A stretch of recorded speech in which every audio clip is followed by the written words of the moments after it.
কেন্দ্ৰীয় মন্ত্ৰী এজনে ঘোষণা কৰিছে যে কেইদিনমানৰ ভিতৰতে ভাৰতবৰ্ষত বা অসমত কা বলবৎ কৰা হ'ব। আমাৰ খুব স্পষ্ট কথা যে কা আমি নামানো, কা অসমত বলবৎ কৰিবলৈ দিয়া নহ'ব।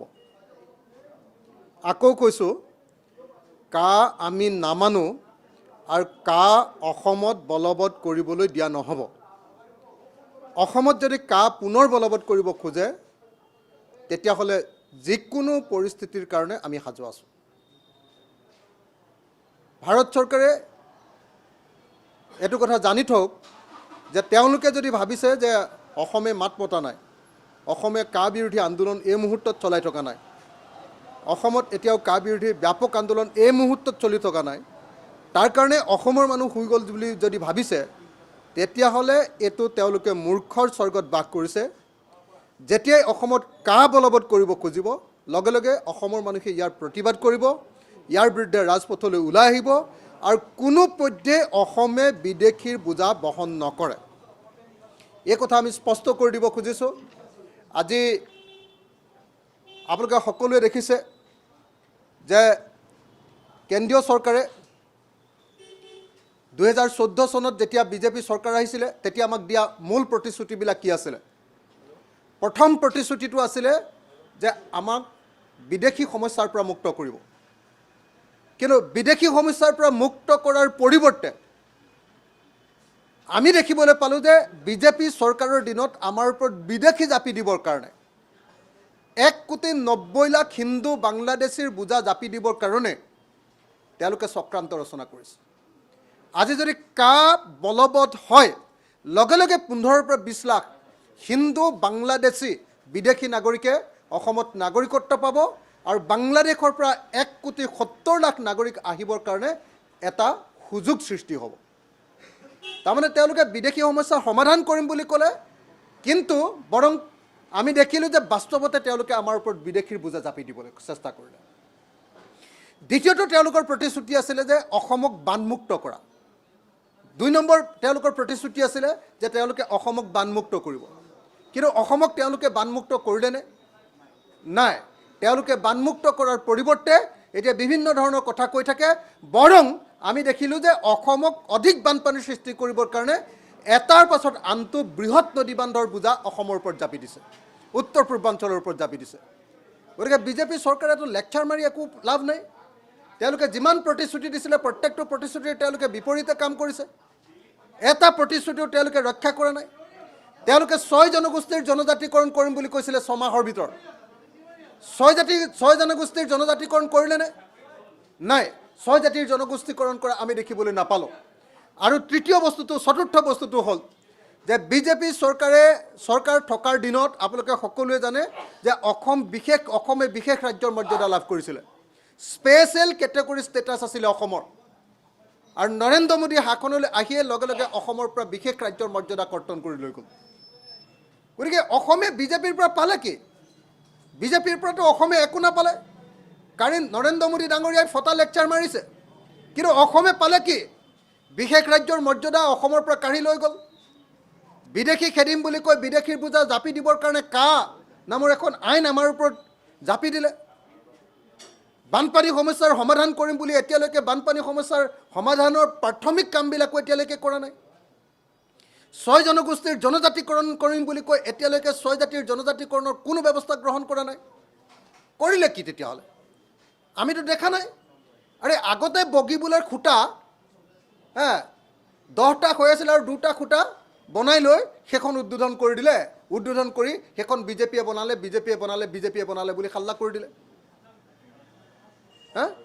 ভূপেন হাজৰিকা সেতু আগতেই চেংচন হৈ থকা সেতু এখন, নিৰ্মাণ হৈ থকা সেতু এখন, সেইখনৰ খুঁটা কেইটামান বনাই দি তাৰপিছত বাহ ল'লে। তাৰ বাহিৰে বিজেপিৰ কেন্দ্ৰীয় চৰকাৰখনৰ অসমৰ প্ৰতি অৱদান কি? নৰেন্দ্ৰ মোদী ডাঙৰীয়াই যে ইয়াত গগন ফালি চিঞৰি যে তেওঁ গেৰাণ্টিৰ কথা ক'বলৈ আহিছিলে, তেওঁৰ প্ৰথম গেৰাণ্টিটো অসমৰ প্ৰতি কি আছিলে? উত্তৰ পূৰ্বাঞ্চলৰ প্ৰতি কি আছিলে? যে অসম আৰু উত্তৰ পূৰ্বাঞ্চলক বিদেশী মুক্ত কৰা, এইটোৱে তেওঁৰ গেৰাণ্টি আছিলে নে নাই? সেই গেৰাণ্টি পূৰণ কৰিবৰ কাৰণে তেওঁ কি ব্যৱস্থা ল'লে? নে উল্টাই তেওঁ অসমৰ ওপৰত 1,90,00,000 হিন্দু বাংলাদেশী বিদেশী নাগৰিকৰ বোজা জাপি দিবৰ কাৰণে ষড়যন্ত্ৰ ৰচনা কৰে। গতিকে বিজেপি চৰকাৰৰ সকলো প্ৰতিশ্ৰুতি যে ভুৱা, সেই প্ৰতিশ্ৰুতি যে ভুৱা আৰু কা যে আমি কোনোপধ্যে অসমৰ মানুহে নামানো, এই কথাটো স্পষ্ট কৰি দিছোঁ। কা বলবৎ হ'লে পুনৰ ব্যাপক সংগ্ৰাম গঢ়ি তোলা হ'ব আৰু অসমীয়া জাতিয়ে ব্যাপক ৰূপত প্ৰতিবাদ গঢ়ি তুলিব, এই কথা আজি স্পষ্ট কৰি দিব আমি খুজিছোঁ। ধন্যবাদ।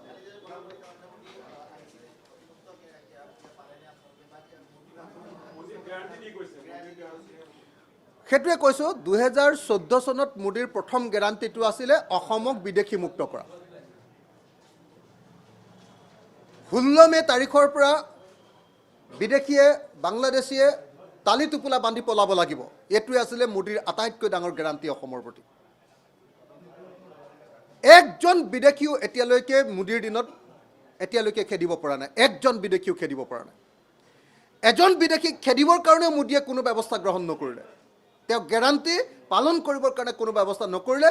ওলোটাই তেওঁ 36 ডিগ্ৰী 360 ডিগ্ৰী 360 ডিগ্ৰীৰ তেওঁ উল্টা খৰ মাৰি দিলে আৰু মাৰি দি বিদেশী অসমৰ ওপৰত জাপি দিবৰ কাৰণে কা নামৰ এখন আইন আনিলে। অবৈধ আইন, অসাংবিধানিক আইন, ভাৰত বিৰোধী আইন এখন আনিলে বিদেশীক ভাৰতত নাগৰিকত্ব দিবৰ কাৰণে। গতিকে মোদীৰ গেৰাণ্টিৰ যে কোনো ভেলু নাই, কোনো মূল্য নাই, কোনো অৰ্থ নাই, এই কথাটোৱে স্পষ্ট কৰি দিয়ে। চব এটা কথা স্পষ্ট যে বিজেপি চৰকাৰে অসমলৈ কোনো স্থায়ী শান্তি অনা নাই। এটা দীৰ্ঘনীয়া পৰিক্ৰমাৰ মাজেদি অসমত থকা উগ্ৰপন্থী সংগঠনবিলাক কিছুদিনৰ কাৰণে এতিয়া দুৰ্বল হৈ পৰিছে। এইটো এটা সাময়িক ঘটনা, কিছুদিনৰ কাৰণে দুৰ্বল হৈ পৰিছে, কাৰণ উগ্ৰপন্থাক এতিয়া অসমৰ মানুহে ছাপোৰ্ট নকৰা হৈ গ'ল, সন্ত্ৰাসবাদী কাৰ্যকলাপক অসমৰ মানুহে ছাপোৰ্ট নকৰা হৈ গ'ল। এইটো এটা স্বাভাৱিক প্ৰক্ৰিয়া, গোটেই ভাৰতবৰ্ষ গোটেই পৃথিৱীত এই ঘটনা এটা পৰ্যায়ত ঘটিছে।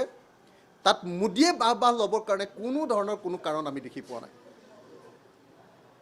মোদীয়ে বৰং এই উগ্ৰপন্থী সংগঠনবিলাক বা সশস্ত্ৰ সংগঠনবিলাকে যেতিয়া আলোচনা লৈ আহিছে, তেওঁলোকক টুপি পিন্ধোৱাৰ বাহিৰে কেন্দ্ৰীয় চৰকাৰে তেওঁলোকৰ কোনো সমস্যাৰ সমাধান নকৰি আকৌ যাতে বিদ্ৰোহী হৈ উঠে, আকৌ যাতে জাতিটোৱে যাতে আকৌ হুলস্থুল কৰে, আকৌ সশস্ত্ৰ সংগ্ৰামৰ পিনে যায়, তাৰ কাৰণেহে মোদী চৰকাৰে আমি পৰিৱেশ ৰচনা কৰা দেখিবলৈ পাইছোঁ।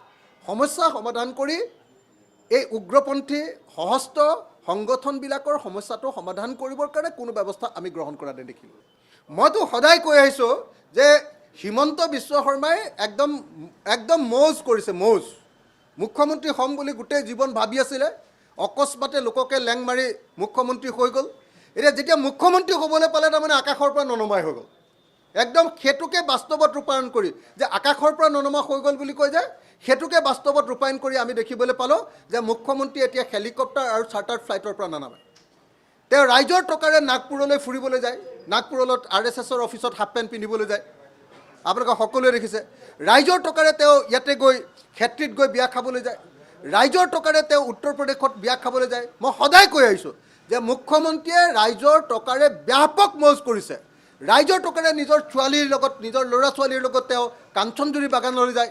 এইটোৰ ওপৰত যদি আপোনালোকে আগতীয়াকৈ যদি এইটো উলিয়ালেহেঁতেন, ৰাইজৰ টকাৰে যে এনেকৈ নিৰ্বাচনী কাম কাজ কৰিবলৈ ঘূৰি ফুৰিছে, ইলেকশ্যন কেম্পেইন কৰিবলৈ গৈছে, যদি 60 দিনৰ ভিতৰত এইটো যদি আপোনালোকে তথ্যখিনি উলিয়ালেহেঁতেন আৰু এইটো যদি ৰাজহুৱা হ'লহেঁতেন আৰু ইলেকশ্যন কমিশ্যন অফ ইণ্ডিয়াৰ ওচৰত যদি কমপ্লেইন কৰিলেহেঁতেন, তেতিয়াহ'লেতো আটাইকেইটা নিৰ্বাচন, যিকেইটাত হিমন্ত বিশ্ব শৰ্মাই ৰাইজৰ টকাৰে এনেকৈ কেম্পেইন কৰিবলৈ গৈছে, আটাইকেইটা নিৰ্বাচনেই কেঞ্চেল হৈ গ'লহেঁতেন। গতিকে এইটো মই স্বাগতম জনাইছোঁ ক্ৰছ কাৰেণ্টক, যে তেওঁলোকে সাহসেৰে সৈতে মুখ্যমন্ত্ৰী হিমন্ত বিশ্ব শৰ্মাৰ হেলিকপ্টাৰ কেলেংকাৰী, চাৰ্টাৰ্ড ফ্লাইট কেলেংকাৰী, এই কেলেংকাৰী প্ৰকাশ কৰিবলৈ সাহস কৰিছে। মই আপোনালোকক কংগ্ৰেচুলেশ্যন জনাইছোঁ আৰু আশা কৰিছোঁ অসমৰ সকলো সংবাদ মাধ্যমে এই বিষয়টোক লৈ সৰব হ'ব। ধন্যবাদ।